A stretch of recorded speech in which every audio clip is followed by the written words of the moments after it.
perhaps a rather large epiphany. I don't know for sure, but just gonna put this out there. And I am moving on the interstate, as you can tell. Hopefully you don't get dizzy over that scenery. But I was just listening to Gareth Ike in an interview with Jean Nolan, and if you don't know who that is, you can look him up. You can look up Gareth Ike. He's David Icke's son. But he just said the situation of where we are right now, we can compare to mid-30s Germany, mid to late 30s.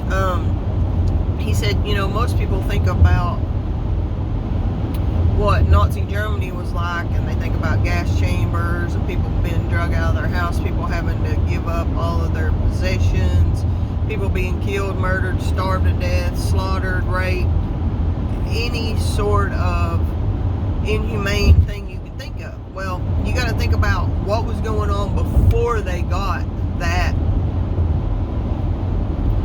over the line. And what was going on before that was that people with disabilities, people with low IQs, any kind of disabled type person was persecuted. First of all, was drug out, made to be hated by just common everyday people. So, now, put this together. Okay, the whole Pennsylvania thing. I've been wanting to make a video over the results of the election in Pennsylvania and how the people of Pennsylvania, and I do that in air quotes because we never know for sure how machines work nowadays and how they don't. And yeah, I'm out there today, people. I'm out there. I'm out on the limb. I'm out on that conspiracy fact limb today. However, here we go. First, just a little side note.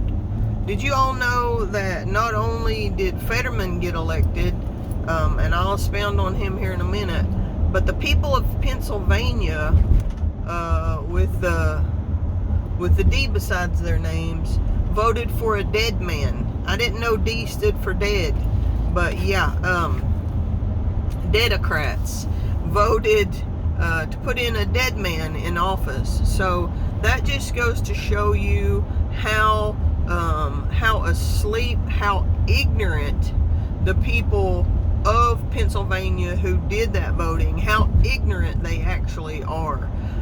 Because if you know so little about your race, about your officials who are around you, locally, statewide, nationally, whichever, if you are that ignorant about it, you should never ever be voting. But yet these people voted for a dead man because they had no idea whatsoever this man had died. They just knew that he was the one with the D beside his name. Okay, so there's that. Now, let's get back to what Gareth Ike said in comparing late 1930s Germany to where we are now, nationwide, worldwide, however you want to say it. John Fetterman, the man, you know what? I'm sorry he's had health problems. I'm really, really sorry.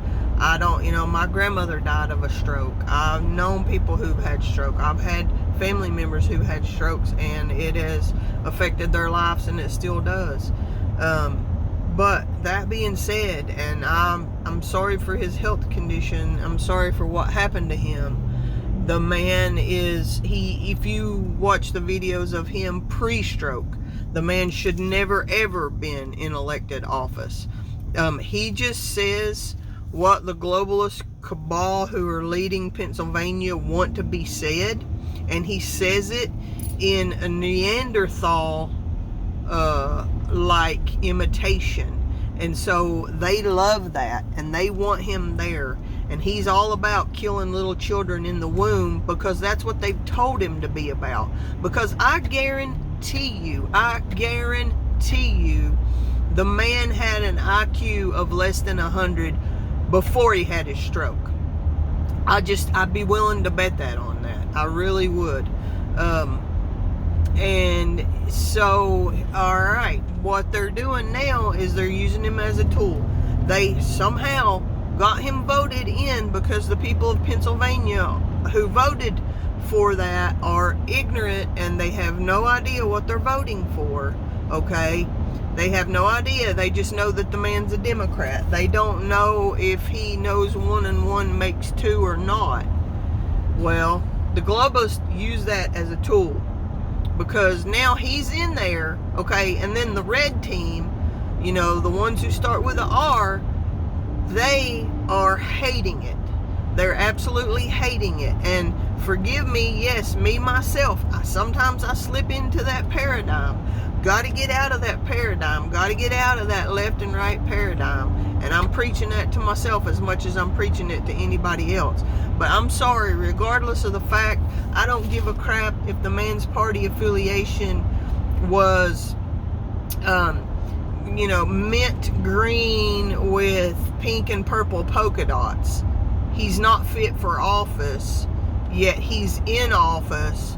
Now the red team is disgusted by that, which feeds right into globalist cabal playbook of divide, conquer, destroy.